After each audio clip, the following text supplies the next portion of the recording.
I belong to the kind of people who enjoy rewatching content on YouTube, even if it's 15 years old. There's something special about those videos. No fancy camera setups, just people speaking sincerely and from the heart about things that truly matter to them.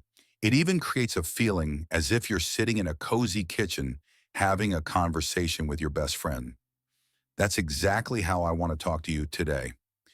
The topic of this video is the three behavioral models in dating and relationship building. If you're a new viewer, trust me, your perspective on life may change entirely after this. If, while listening, you feel the urge to disagree, it means I'm hitting the mark and we're on the right track.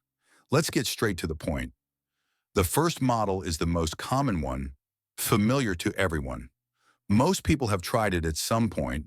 It's the classic approach where a woman is courted into a relationship. In any modern psychology article, you'll find advice like, never devalue yourself, don't be too persistent, and remember the saying, the less we love a woman, the more she likes us. Balance of significance. Why does this work? You've probably heard about it before, but don't we all know stories where a man successfully won over a woman through persistent courtship? Of course we do. I personally know at least three, maybe even four cases where a guy spent 7 years giving gifts, sending messages, offering support, always being there, even letting her cry on his shoulder. In the end, she married him, even though she never considered him an option before. How does this happen? Clearly it works, sometimes. In fact, I'd say this approach is becoming even more effective today. But let's discuss the downsides. I'll break this down into two columns, pros and cons. One major downside is that nowadays both men and women have deep internal contradictions, inner conflicts that prevent them from finding the kind of relationships they truly want. There is no ideal partner with whom this strategy will work endlessly. Let me give an example. A woman might crave grand romantic gestures, attention, care, and affection. She finds a man who offers her all of this, yet she feels no emotional spark, no true need for him. She has two possible outcomes. One, she falls for a man who is distant and unavailable, someone who doesn't pursue her at all. Maybe he doesn't even consider her for a relationship. They might have something for a while, but he never truly commits, and eventually he leaves. Or two, she meets a man willing to do anything for her. He's kind, devoted, and reliable, but she just doesn't feel that way about him. So she walks away. This is an example of an internal conflict. Over the years, from the time she starts dating, let's say around 18, until her late 20s, her life consists of a cycle: relationships, breakups, relationships, breakups. Each breakup brings pain, yet she doesn't stop to reflect on why this pattern keeps repeating. But life gives her hints. Friends start getting married, parents remind her about grandchildren, and she herself realizes that with age, her attractiveness in the dating market declines. At this moment, if a man has been persistently courting her for years, showing himself as stable and secure, she might finally agree to be with him. This is how many relationships I know have formed. For years, she said, I would never be with him. He's not my type. Yet one day something shifts and she chooses him. Now let's discuss what this means for men. I don't deny that this strategy can work, but is it a wise investment? The biggest drawback is that all the time, effort, and energy spent on winning her over aren't free. These resources come at the expense of other areas of life: self-development, career growth, financial success, or even just personal enjoyment. A man who dedicates years to pursuing a woman sacrifices his own development. He also puts himself in a state of constant emotional anxiety, always worrying about whether his efforts will ever pay off. The next point to consider is the perceived value of such a woman. One of the biggest misconceptions men have in this situation is what happens once they win. I've spoken with many men about this, and the pattern is clear. I ask them during consultations, be honest with yourself. When she finally agreed to be with you, when she said yes and married you, did you believe that from that moment on, the relationship would follow your rules? Did you assume that now everything would go your way, that you would be the one setting the tone? If we were to illustrate this as a comic strip, it would look like this. A man fights an uphill battle for years, finally reaches the top, sits on his throne, and expects that from now on, everything will be perfect. He imagines that his wife will transform into the ideal partner, a loving, devoted woman, a great mother, and they will live happily ever after. But that's not how it works. What initially attracted her, what made her finally choose you, that exact dynamic will continue. If your relationship was built on you constantly proving your worth, sacrificing, and doing everything to keep her, then that's exactly how it will stay. Another major downside, you lose your identity.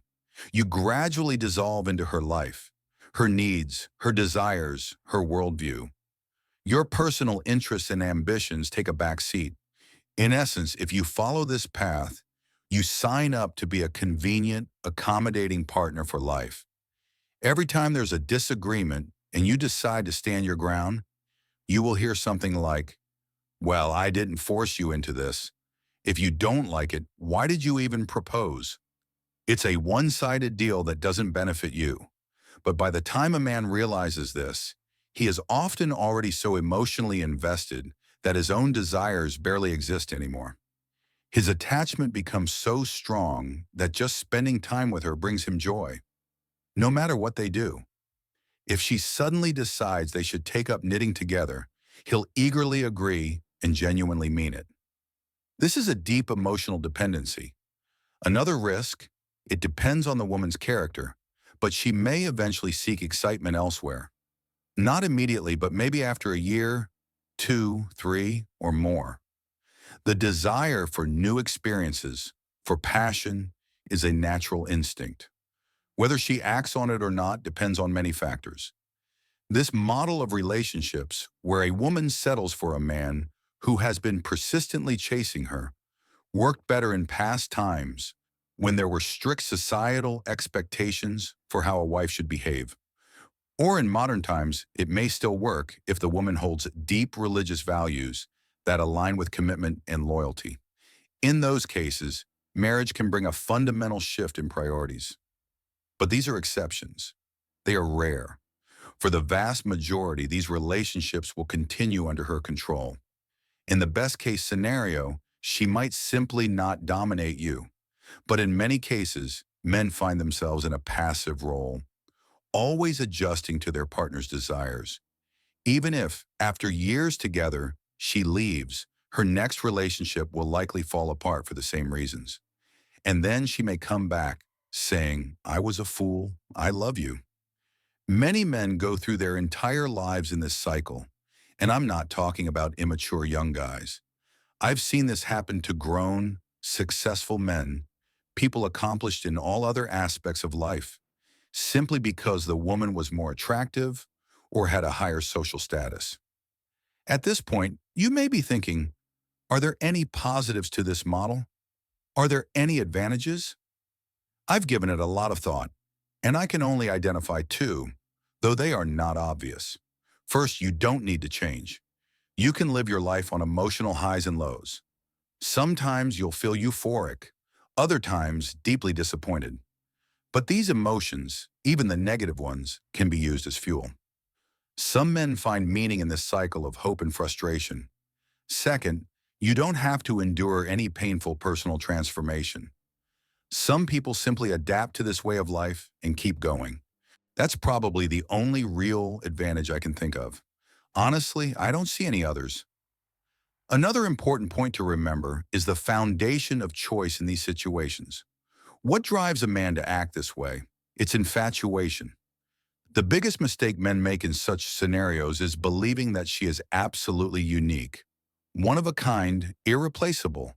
For him, there's no one else like her in the entire world. But this perception is completely fabricated. The reality is, another woman could have been in her place, and he would have felt the same emotions toward her. It's not about her being special. It's about how he has built up this illusion in his mind. This attachment becomes lifelong. If a man spends 3 or 4 years in this dynamic, he will likely lose the ability to form a deep emotional connection with anyone else. His attachment becomes exclusive to her. Now let's discuss the second model of behavior. This approach seems more balanced, more reasonable. In this scenario, a man still makes efforts. He can court her, give gifts, show attention, even make compromises, but he also observes whether she values these gestures. However, there is one major downside. What is it? The man is essentially providing the woman with an emotional high. Let me explain with an analogy. I once had a dog that I loved very much. One day I went to the store and bought it the most expensive gourmet food I could find.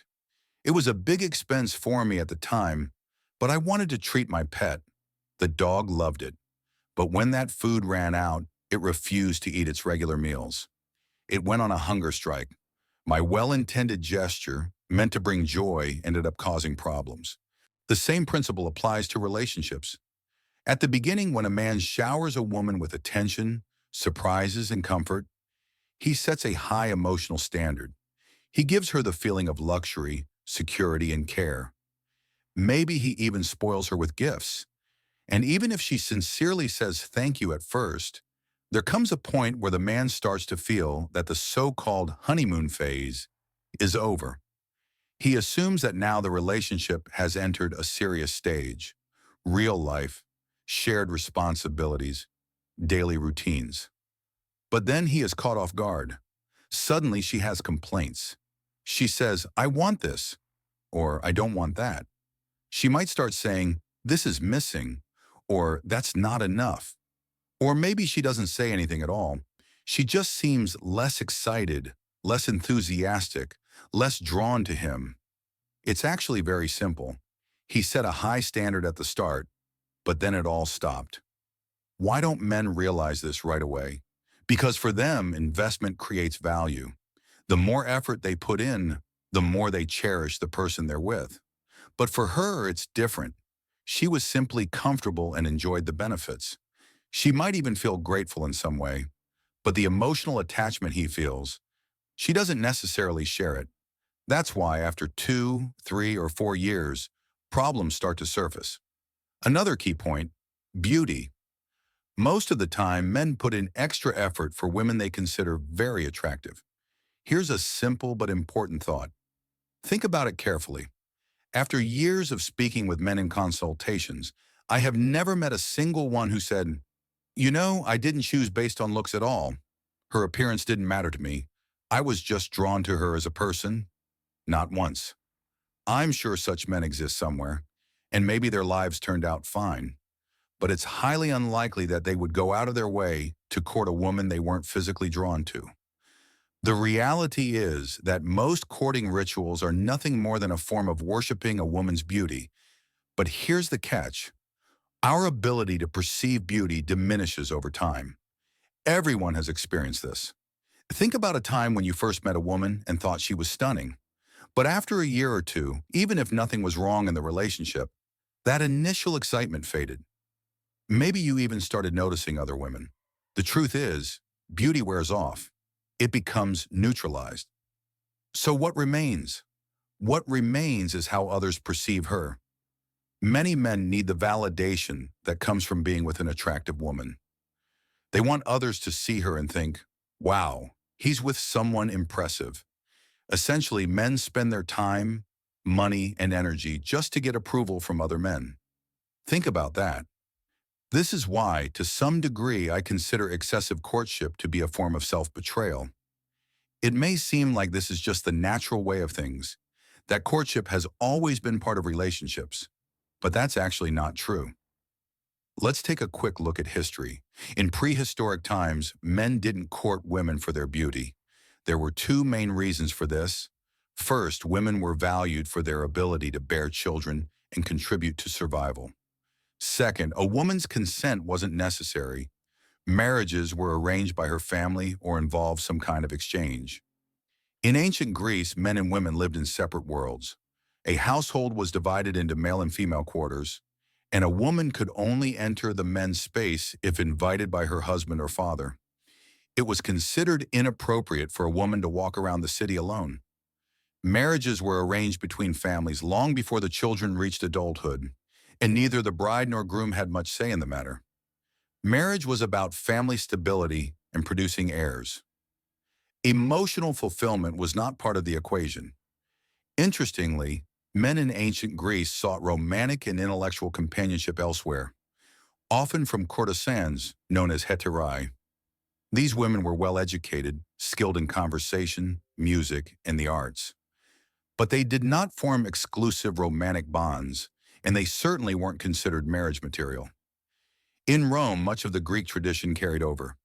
Marriages were strategic, meant to secure financial and political alliances. A woman's consent was preferred, but not necessary. However, the father of the groom had the final say in approving a marriage.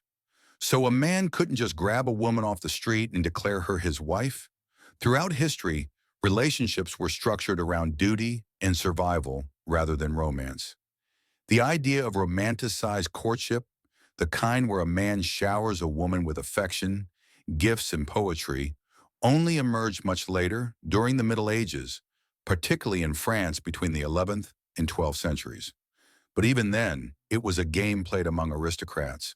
A nobleman would pick a lady, often someone already married, and he would woo her with gifts, poetry, and songs. But, and here's the key part, this love was meant to remain purely platonic. It was about the thrill of longing, not about building a life together. Gradually, as time passed, these ideas evolved. In the Romantic era, artists and poets further pushed the idea that feelings should take priority over logic, tradition, or social structures. Even today, certain cultures have retained a more pragmatic approach to relationships. For example, in traditional Jewish communities, emotional attachment is considered secondary to rational compatibility. They believe that strong feelings can cloud judgment, and people should carefully analyze a potential partner's qualities before committing. Courtship, in their view, can create illusions that lead to poor decisions. In Japan, until the late 19th century, there wasn't even a phrase for "I love you" in their language. Even now, it is rarely used. The belief is that if you're together, your actions should show your feelings. Words are unnecessary. Many married couples in Japan sleep in separate beds, sometimes even separate rooms. When a Japanese man was asked why this is common, his response was simple. "After marriage, my wife no longer feels like a woman to me. She becomes more like a family member." Now let's look at modern statistics. In 2011, only 1% of households in Japan were single mothers. In Russia, that number was 18%. Today, it's closer to 30%. That means every third family is missing a father figure. So if we look at the results, the high divorce rates, the growing number of single mothers, it's clear that the modern relationship model is deeply flawed. The whole process of traditional dating, gifts, flowers, expensive outings, feels more like a performance than a genuine foundation for a strong relationship. The best relationships I have ever seen in my life, they were built without all of this courtship nonsense. The man saw no need for it, and the woman didn't require it, because a woman who is truly looking for a strong, reliable partner, a future father for her children, isn't going to base her decision on how many flowers she received in the first 3 months. She thinks long-term. She evaluates deeper qualities. And yet, what happens in today's world? When a man and a woman meet on a dating app, what are they really doing? The man is looking for a woman who acts like a courtesan, someone beautiful, well-groomed, who presents herself well. And the woman, she is trying to appear like one, curating the perfect Instagram-ready life to attract attention. She isn't just expected to be pretty. She has to be interesting, educated, cultured. She needs to be able to hold a conversation. But that doesn't change the core reality. No matter how much she talks about family values or claims to be looking for something serious, the real message in her profile is, "I am a high-value project. Invest in me." Men, in turn, buy into the illusion. And so two people sit across from each other at a cafe, lying to each other. He is pretending to be a gentleman looking for a deep, meaningful connection. She is pretending to be looking for true love. But deep down, they are both simply chasing impressions. He doesn't know how to be direct. He can't just say what he really wants. So instead, he plays along, thinking that if he does everything right, eventually she'll be his. In the Middle Ages, women were viewed as vessels of sin. Beauty was frowned upon, and any romantic or intimate relationships before marriage were met with the strictest punishments. At that time, it was believed that a woman was incapable of controlling herself. This responsibility fell on men, whether it was her father, older brother, or husband. So how did the romantic idealization of women begin? It all started in France between the 11th and 12th centuries. A small group of noblemen, wealthy, privileged men, created a kind of game. They would select a noblewoman who was often already married and try to win her favor with gifts, poetry, songs, and gallant behavior. But here's the key point. This so-called love was meant to be purely platonic.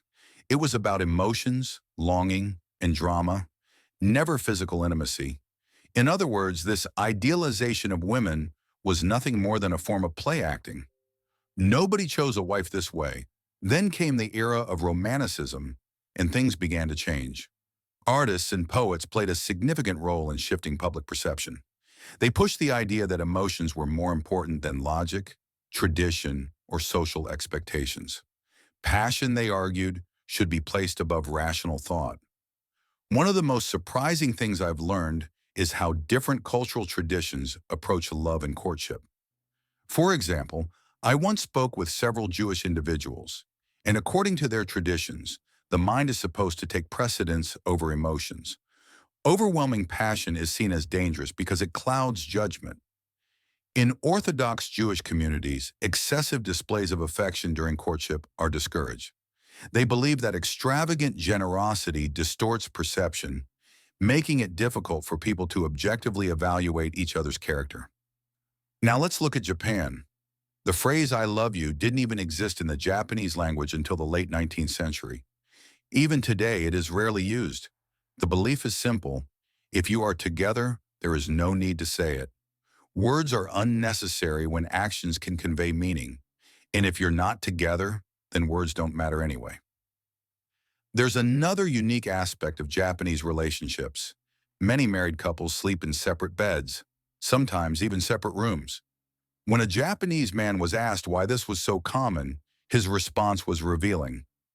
"After marriage, my wife stops feeling like a woman to me. She becomes more like a family member." Now let's look at some numbers. In 2011, the percentage of single mothers in Japan was just 1%.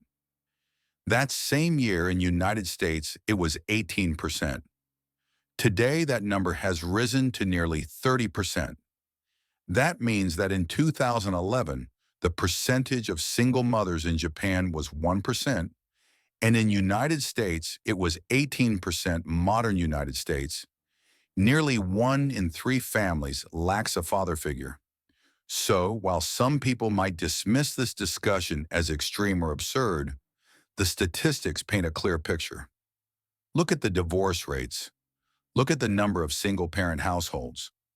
Look at the increasing instability of family structures. The current traditions surrounding relationships, the standard dating rituals, the so-called courtship phase, they simply don't work. In fact, they are failing spectacularly. This is why I consider traditional displays of courtship to be nothing but hypocrisy. The best, strongest, and most genuine relationships I've seen in my life were built without all of this ritualized dating nonsense. The men in these relationships never felt the need to prove themselves with gifts or grand gestures. And the women in these relationships never expected it because they weren't looking for a man to entertain them. They were looking for a leader, a future husband, a father for their children. Do you think such a woman bases her decision on how many flowers she receives in the first few months? Of course not. She is thinking long-term. She evaluates deeper qualities. And yet, what happens in today's dating scene? When a man and a woman meet on a dating app, what are they really doing?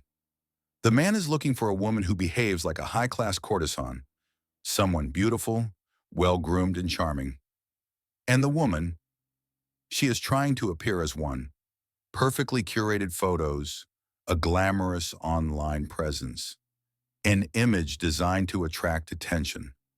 She's not just expected to be beautiful. She also needs to be intelligent, well-spoken, cultured.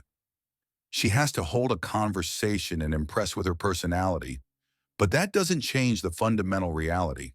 No matter how much she talks about family values or claims to be looking for something serious, her underlying message is clear. I am a high-value project. Invest in me. And men, they fall for the illusion. So what happens?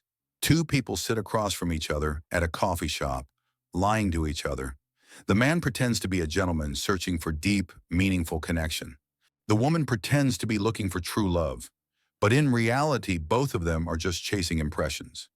He doesn't know how to be direct. He's afraid to say what he really wants. And she plays along, knowing exactly how the game works. Yes, this type of situation is still very common today. But just because a woman can talk about family values or claim to be looking for a serious relationship doesn't mean she stops playing the role of a courtesan. If her dating profile says, only interested in long-term relationships, in many cases, what she really means is, I am a long-term emotional investment that will provide ongoing stimulation and entertainment. More often than not, this is exactly the case. Men are no better.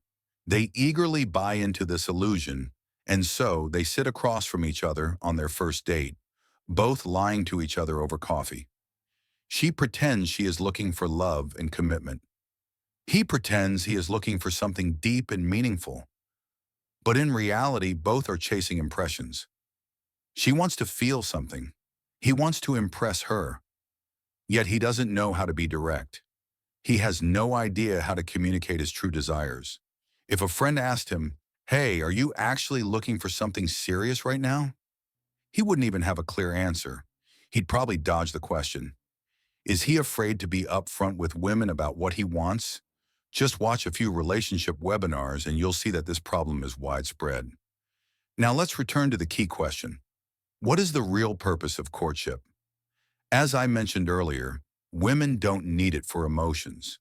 But does courtship actually give them what they truly want? No. A woman wants to dream about a man. She wants to chase him. She wants to desire him. That's why courtship is nothing more than a compensation mechanism. If a man can't naturally evoke emotions in her, if she doesn't genuinely feel a strong attraction to him, then he has to make up for it. He must create an artificial experience. Take her to a fancy place, buy her gifts, manufacture excitement. Since I can't make you feel something for me, I'll buy you an experience instead. That's how this works.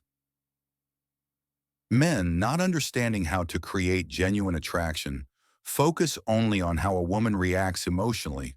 They think, I gave her a gift. She smiled. That means it worked. But is there another way to approach this? Many men don't fully grasp the answer. And here's another thing. If you've been stuck in the first or second behavioral model for a long time, you won't be able to suddenly switch to the third. Why? Because any attempt to fake it will be obvious. You can't suddenly pretend to be dominant and valuable if you spent years playing the role of a provider.